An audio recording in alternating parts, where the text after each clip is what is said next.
All right, welcome. All right, today I have Marcus Woods and Tony Temple with me, two former great Missouri running backs. We're gonna start out. I'm gonna let these guys introduce themselves. We'll start out with Marcus.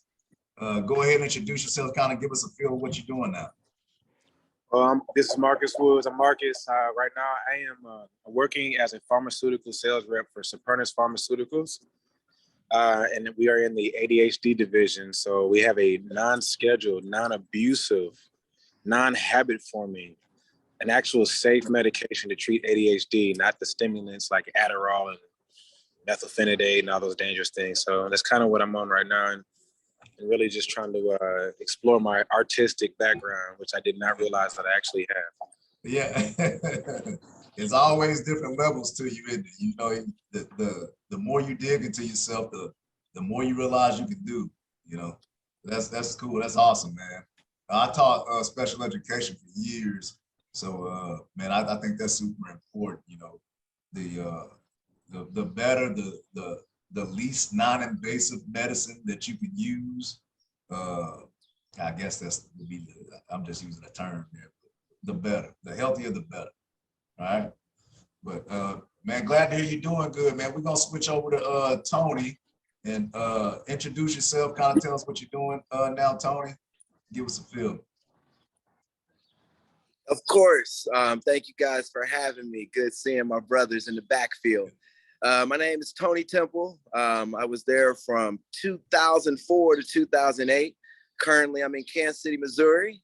I own a wellness company where we focus on youth sports as well as underserved communities where we do children's activities with a book my daughter and I created, an activity wellness book. So that is our focus, is just digging and serving the kids, and glad to be on this call today. Yeah, man, that's awesome, man. And I love seeing what you're doing. I kind of keep track of you.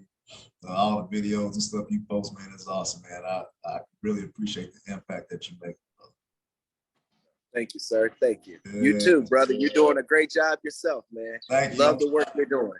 Thank you. Thank you. So, man, we're hosting a speed camp the last week of July, and I wanted to do this video to really kind of get into speed training and get y'all's take on how to develop speed and answer the ultimate question of, can speed actually be trained, or is it just a genetic thing? Is it just bound to your genetics?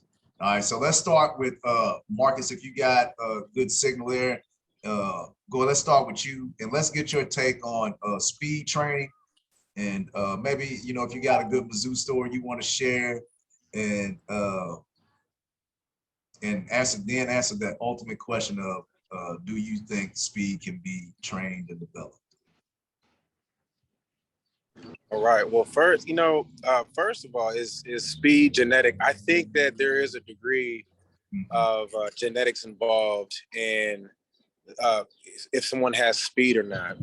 But how much speed you have, obviously, that's not the limit.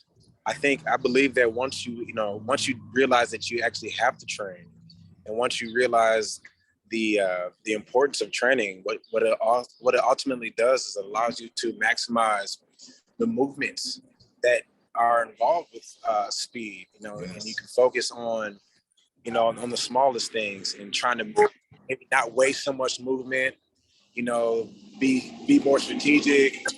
Sorry, I have a lot of noise back here. Yeah, you're fine. Being able to focus and emphasize on specific movements and the muscle groups that incorporate your speed. It's funny you asked about a story. I'd actually think about back when you guys came.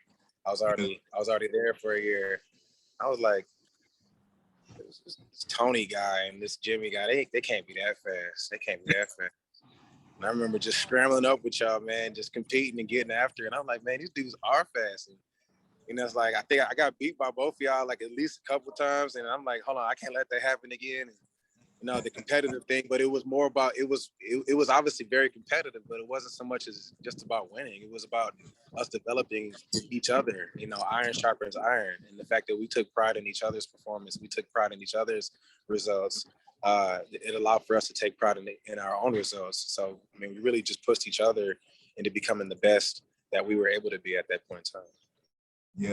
Yeah. I like that, man. And boy, you were quick as a cat, because I don't know if you are now with the training, but boy, back then, boy, you was quick as a cat. Barry Sanders, bro. I mean, quick as a cat. But to go back to what you said, you do believe that there is some genetic to it, right? So some people are just obviously genetically gifted, right?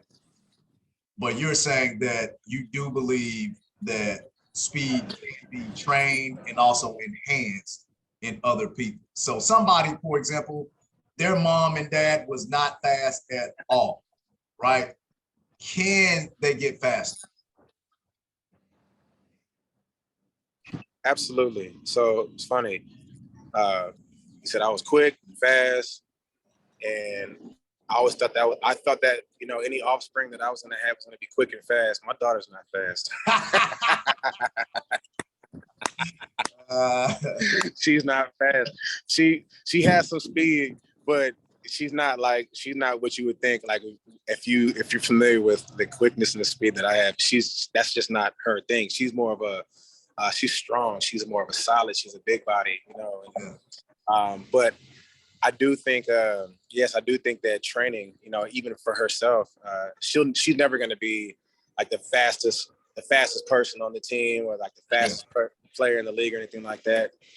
But she absolutely has plenty of opportunities. And actually, she's worked with Tony a number of times, and where after just being able to focus on, with what Tony was bringing to the table and what he had her emphasize on the movements and everything, actually she increased a lot. And then I don't think it was just only speed. It was the fact that she knew how to move differently. She knew how to move better. She knew about lateral movement. So whereas her lateral movement did not exist, after she had a few training sessions with Tony, she knows how to move sideways now. And obviously we're talking about just going from point A to point B, was just knowing how to control your body, and she's able to get there with emphasis.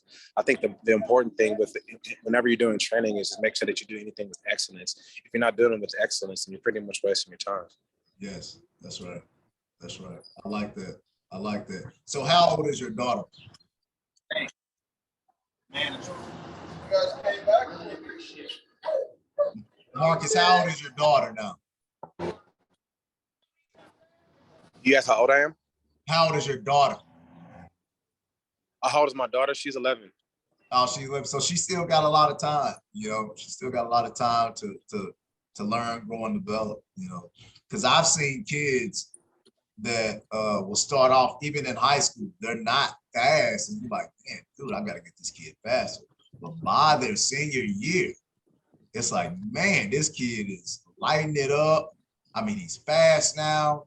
It's kind of, it's crazy kind of how it works out. I actually got a kid, he's a D1 football player right now. And man, he started out, you would have never thought that he was going to be a Division I football player. Man, flash forward his junior year, he started just being able to jump out the gym, windmill dunking, fast, aggressive. I don't know. It's just like this switch flip inside of him, man, and he just turned it on. That's crazy. But let's switch over, Tony. Let's kind of get your take on everything, and you'll answer that ultimate question as well. So let's go ahead and start with that. Yeah, I think that is an interesting conversation, and it's a very common conversation that a lot of people have, is figuring out, are we truly bound by our genetics? And I feel like my answer, and everything changes and everything's different, but my answer is you're not bound by it, but it makes things a lot harder. And I'll give you an example. In our family, if we decide to not go to the gym a couple times, The first thing we start getting our weight in is our bellies and our cheeks. And so, you know, certain genetics we pick up in certain areas based on our family, but we're not bound to them. We can definitely do things that can help increase that or decrease that. But that takes a lot of hard work, and you guys are dropping a lot of gems. I think in order for that work to happen, you have to have that trigger flip. You have to have that switch flip for you, where you understand that you have to do a little bit extra in order to perform and be the best athlete. Also, if you're truly trying to get to the next level, there's sports performance and there's skills training. You have coaches. Coach Jones, which was our coach, he had all the skills in the world. But Dr. Pat, Coach Ivy, was our strength coach. That was the person that developed us to be able to perform.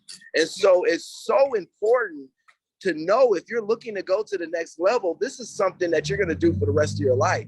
That is exactly something we tell our kids today. In our youth sports program, we say, if you have any aspiration of playing college ball or even high school, you need to understand there's skills coaches and there's sports performance coaches. So you have to add that part to it. And you need to learn how to run. Fundamentals and core is something that is left out and it's just truly not being emphasized. Yes. I think we were all brought up on bigger, stronger, faster, getting to that number, getting that fastest 40 time. But we know that a lot of us were hurt and injured with some of those principles. So you got to really take your time, develop your core fundamentals, and start using repetition, no better time to start doing it when you're young, to get used to it, instead of getting thrown to the wolves when you get to college. And we know how competitive that summer is when you go. Right. And do you remember Dominique Johnson? He ended up transferring out, but Dominique Johnson from Texas. Remember him? He was my roommate for a while. I do. Dominique, of course. Yeah, Dominique ran a 4.2, but if you watched him, he ran and he swung that arm like this when he would run, and would run a 4.2 just like that, going across his body. It was something, and Coach Jim tried to train him out of that. But just think, that was just something that had been around, he had done for so long that he didn't have the proper training. But how much faster could that kid have been if somebody would have caught him at a younger age and worked with that? And I don't know if you see his son is like ridiculously fast. Mizzou just, I think he could actually committed to Mizzou. Man, he got his dad speed. He does. Coach Jackson, you're saying a lot. And you're right. I think we have to expose our kids to the next level. I really love, and you guys can attest to this, I love using my story going into the University of Missouri my freshman year. I was brought up where we were taught that weights and anything extra, weights would stunt your growth, that you really didn't have to work out. I was really brought up that way. Yes. And so when I came to the university, going around too, I still hear people say that thing. It's not as so when I was raised that way, and when I went to the University of Missouri, I'm gonna be honest with you, I had no respect for my strength coaches, because I figured, hey, I just ran 80 touchdowns. I just ran 7. Listen, I don't need a strength coach to tell me. And the last thing that I want to do is hurt myself and stunt my growth. Right. But as an athlete, we have our processes what work. So it didn't make sense. But let me tell you, man, I'm thank God for Dr. Pat Ivy and his staff, because that is the reason why we were able to put up those numbers and to be the #1 team, is because of that aspect of it. That's the reason why my career is what it is today, because it's such a need for it that no one is really thinking about how important it is. And a lot of us in the Midwest are getting passed up from the schools in the South and have the warm weather. We have to implement this, because this is what takes you to the next level. So, I think it's so important to expose our kids before they get into an adverse situation, because you can be sent home if you're not doing it. I don't think they understand. Those coaches report back to the head coaches and your position coaches. So if you don't have the skills to be on the field, you're not going to be there. So we got to expose our kids early. So you guys are dropping some gems there. Yeah, man. Yeah, I really like that. So to kind of wrap up and ask you the ultimate question, do you really feel like speed can be trained? So can you take some ordinary kid who doesn't, his parents weren't really genetically gifted as far as speed, right? But they may be gifted in other ways, but not speed. Can that kid get faster? I absolutely believe he can, because it's a skill that has to be worked, repetitive, and you have to train at any skill that you're doing. Absolutely. And so your ability to be able to train and to have skills, it can be accomplished by your repetition of doing it. And so, yeah, and if you take athletes that you feel are skilled, there was times where you, Jimmy, I know, Mark, we were 215, 220. We gained 20 or 30 pounds. So we had to relearn how to run and get our speed up again with 20 and 30 pounds. So we know how it feels to run a slow 40 time and then run your best time after training. So you have to learn those skills and those fundamentals to get your speed up, because you're probably going to do it in your career at some point in time. Yeah, that's right. That's right. Yeah, man. Hey, man, I really appreciate you guys. I'm not going to keep y'all longer. I know y'all kind of got some things going on, but I appreciate y'all coming in on the video and sharing y'all expertise, man. It's really good catching up. Man, best of luck, brother, man. Get those boys right. Get them out there. Get them out there, man. They need this.